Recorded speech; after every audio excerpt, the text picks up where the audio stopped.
Welcome to Chillin' 101. We hope this video helps.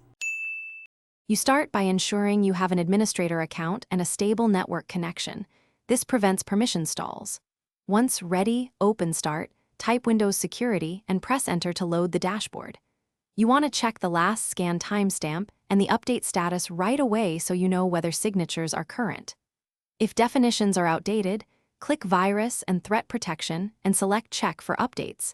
This prepares the system for the repair actions that follow. Once the dashboard is updated, run a quick scan to catch active threats and escalate to a full scan if anything suspicious appears.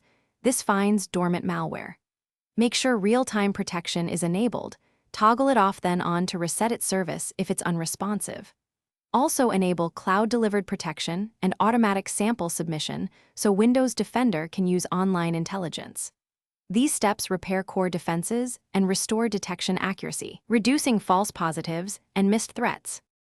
To finalize, reboot the system to apply protection state changes and reopen Windows Security to confirm normal status. If features remain missing, open services. MSC, restart Windows Security-related services, and run Windows Update to patch platform components. If the app shows errors or fails to launch, run System File Checker and DISM from an elevated command prompt to repair corrupted files. If problems persist after those repairs, note the error code and check Event Viewer for targeted troubleshooting steps. Thanks for watching. Consider subscribing if we helped you.